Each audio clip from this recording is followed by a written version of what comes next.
फैसा थायोब्लासो फैसा खामायनो हायो। हेलौ लोगोफोर, वेलकाम टू आवर फोसाव यूट्यूब चैनल। फैसा थायोब्लासो फैसा खामायनो हायो। बे बाथ्राखौ जों बयबो खोनाखाबाय आरो बाथ्राया सैथोबो। अब्ला बे भिडिअआव फैसाजों माबोरै फैसा खामायगोन बे आदबखौ जों सोलोंगोन। गामिफ्राव आरो ओनसोलफोराव गोबां मानसिफोरा गोदोनि फैसा नागिरो। उमुक सावगारि थानाय, जेरै ट्रेक्टरनि सावगारि थानाय, माता विष्णु देवीनि सावगारि थानाय, 1918 किं जर्जनि सावगारि थानाय, बेफोरबायदि फैसा बिलाइ नागिरो आरो उमुक अनजिमा थानाय आरो उमुक गभर्नरनि सिगनेचार थानाय बेफोरबायदि फैसा बिलाइबो नागिरो। जेरै 786 अनजिमा थानाय फैसा बिलाइखौ गोबां मानसियानो नागिरदोंमोन एबा नागिरदों होननानै दुखुनांथाव खोथा, दिनैसिम आं सासेखौबो बेफोरबायदि भेलु गोनां फैसाखौहाय फाननानै फैसा मोनजानाय नुवाखै आरो खोनाफेराखै। गुदि बाथ्रा, गोदोनि फैसा एबा बेफोरबायदि स्पेशल पिक्चार आरो अनजिमा थानाय फैसा बिलाइफोरखौ एबा कइन्सखौहाय मानसिफोरा गोबां थाखानि फाननो हायो। जाबाय औ, गोबां मानसिया बेफोरबायदि फैसाखौहाय गोबां फैसा होनानै बायो। जेरै MS धनीनि क्रिकेट बेटआ 85 लाखनि मोनसे लन्दननि अक्सनाव बायजादोंमोन आरो बेफोर खामानिया कमप्लिटलि लिगेल, बेवहाय जेबो गिनांगौ गैया।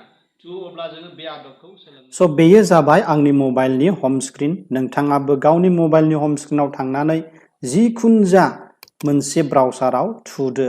आङो क्रोम ब्राउजारखौ चुज खालामबाय। बे गेवनाय लोगो लोगो गुगोलनि गाहायाव सार्च बाराव लिरदो क्विकार, QUIKR। सार्च खालामदो, ओमफ्राय गिबियावनो जों नुनो मोनगोन quickr.com अफिशियेल वेबसाइटनि लिंक, बेयाव थुदो। बे गेवबाय, ओमफ्राय जों नुनो मोनबाय quickr.com अफिशियेल वेबसाइटनि हम स्क्रिन। स' बेयाव गोबां सार्भिसेसफोर दं। बे सार्भिसेसफोरनि गेजेराव दङ कइन्स एन्ड स्टाम्प। स' जों बेयाव थुना नायनायनोसै मा दङ। बे गेवबाय, ओमफ्राय जों मा नुखो, गोबां मानसिफोरा गावसोरनि बेसेन गोसा थाखाखौ फाननो थाखाय एड रान खालामगासिनो दङ। बे जाबाय 11 लाखनि। स' बेफोरबायदि। अब्ला नोंथाङा माबोरै बिदिखौ खालामनो, फै आं फोरोंनोसै। जोङो बेक थांबावनोसै। ओमफ्राय गिबियाव नोंथाङा साइन इन बा रेजिस्टार खालामनांगौ। बेखौ माबोरै खालामगोन, नैबेयाव मानसिनि सावगारि नुदों नङा होमबा? बेयाव जुदि नोंथाङा गोदानब्ला वेबसाइटआवहाय बेयाव रेजिस्टार नाव लिरनाय नुगोन। ओमफ्राय बेयाव थुनानै रेजिस्टार खालामनांगौ। बे बहुद गोरलै। स' बेयावहाय नोंथाङा खालि नोंनि नाम, ओमफ्राय मबाइल नाम्बार, ओमफ्राय इमेल एड्रेसल' होनांगौ। ओमफ्राय रेजिस्टार नाव थुब्लानो रेजिस्टार जाबाय। बेनि उनावहाय बे खाथियावनो दङ पस्ट फ्रि एड, बेयाव जोङो थुनांगौ एड रान खालामनोब्ला।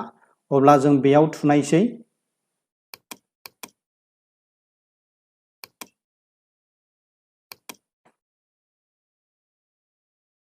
जास्ट वान्सआव थुदो। ओमफ्राय गोजौआव दङ पस्ट फ्रि एड। ओमफ्राय मा केटेगरि, मा एड सलायनो लुबैदों, cars and bikes, mobiles and tablets. स' बेफोरबायदिनि गेजेरावनो दङ जोंहा हम एन्ड लाइफस्टाइल। जों बेयाव थुनांगौ, मानो होनब्ला जोङो न'आव थानाय बेसादखौ फानगोन। फैसायाबो न'आव थानाय बेसाद। स' जों बेयाव थुबाय। बेयाव थुनाय लोगो लोगो साब केटेगरि जों मोनबाय। गाहायाव जोंहा दङ कइन्स एन्ड स्टाम्प। जों बेयाव थुदो। बे गेवगोन। ओमफ्राय जोङो नै एड्सखौहाय रान खालामनो हासिगोन। रान खालामनायनि थाखाय मा नांगौ, फटक नांगौ, बै फैसानि फटक। जों बेयावहाय, अब्ला आंबो बे रांखौ सेल खालामनो लुबैदों। बेयो जाहैबाय आंनि 2 थाखा। बेयाव पिक्सारा दं सरदार वल्लभभाई पटेलनि 1996 नि थाखा। बियो सोरबाफोर बायोब्ला आंनाव कन्टेक्ट खालामनो हागोन। आं बेखौ फानहरगोन नोंथांमोननोबो। स' बेखौ आं सेलेक्ट खालामबाय, ओमफ्राय डान होनोसै। अब्ला आंहा जाबाय, फटकआ आपल'ड जाबाय, नै जागासिनो दङ। फटकआ आपल'ड जाबाय। दा आङो मा खालामनांगौ, बहाय सेलेक्ट खालामनांगौ। आङो आइ वान्ट टु सेलाव सेलेक्ट खालामनांगौ। ओमफ्राय बेयावहाय इन्डिभिजुवेल, इउ आर इन्डिभिजुवेल, आं हारसिं। स' कन्डिसन, बेयावहाय माबायदि दङ आंनो होनोसै। आंनि फैसाया एसे मैला जाबाय। स' जेन्टलि इउसआव होदो। बहा प्रडाक्ट टाइप, मा बेलाय, आंना थाखा, कइन्स। स' कइन्सखौ सेलेक्ट खालामदो।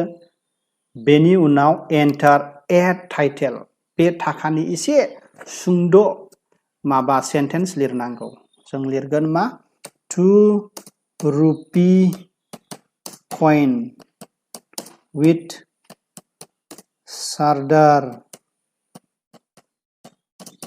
Vallabhbhai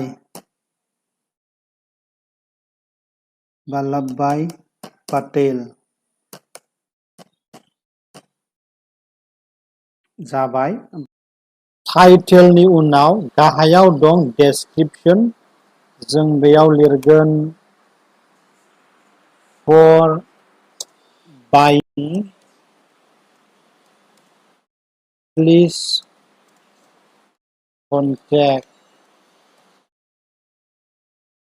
price negotiable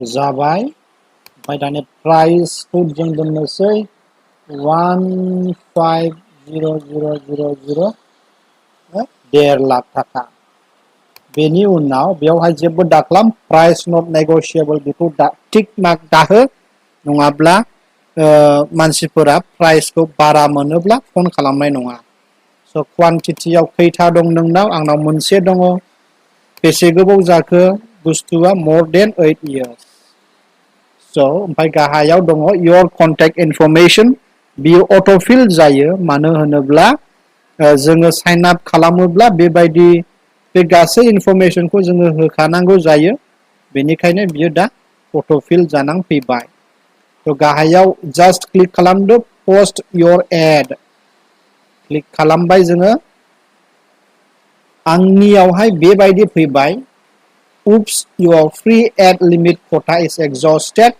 your ad is on hold मानो होनोब्ला आङो एड रान खालामखाबायमोन स' आखिनो बियो बिदि फैदों नाथाय नोङो गोदानब्ला नों बेयाव नुगोन प्रिमियाम 499 गोल्ड 1700 रुपिस ओमफ्राय बेसिक ओरै फैब्ला नोङो मोनगोन बेसिक बे बेसिकखौ सेलेक्ट खालामनांगौ बे बेसिकखौ सेलेक्ट खालामब्ला मा जागोन नोंनि एडआ फ्रियावहाय रान खालामजागोन वेबसाइटआव आरो जुदि नोंथाङा नोंनि एडखौहाय बांसिन मानसिनाव माबा सहैजानो लुबैदों अब्ला नोंथाङा बे मोननैनि गेजेराव मोनसेखौ चुज खालामनो हागोन अब्ला नोंनावहाय बायग्राफ्रा थाबैनो फन खालामनो हागौ स' आङो सानो माबा बेसिकखौ ट्राइ खालामग्रो बेनि उनाव प्रिमियाम नङाब्ला गोल्डआव थांनो हागोन थ' बेखौ सेलेक्ट खालाम बेसिकखौ सेलेक्ट खालाम बियो फ्रि फैसा नाङा ओमफ्राय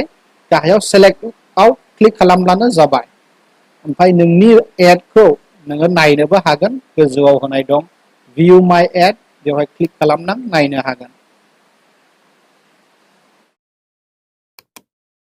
बे जाबाय आंनि एड बे जाबाय आंनि एड 2 rupee coin with Sardar Vallabhbhai Patel सोरबाया नायसनबायोब्ला आंनाव फन खालामगोन आं बे बुस्थुखौ फाननो हागोन अब्ला आं सानदों नोंथांमोना बे भिडिअ'खौ मोजाङैनो बुजिबाय ओमफ्राय भिडिअ'आ नोंथांमोननो खामानि होगोन होनना आं सानबाय दिनैनि बे भिडिअ'खौ दोननायनि सिगां आङो एडभाइस होनो सानदों अन्नानै बेफोरबायदि खामानियाव 100% टाइम दाहो अबावबा थांसनबायदोंब्ला रायलायसनबायदोंब्ला मोनसनबायदोंब्ला बे खामानिखौ मावनानै लादो नङाब्ला 100% टाइम माब्लाबाबो दाहो भिडिअ'खौ मोजां मोनदोंब्ला चेनेलखौ लाइक आरो साबस्क्राइब खालाम आरो शेयार खालाम जाहाथे बेबायदि भिडिअ'खौ गोबां मानसिफ्रा नायनो मोनो थेंक इउ गोजोन्थों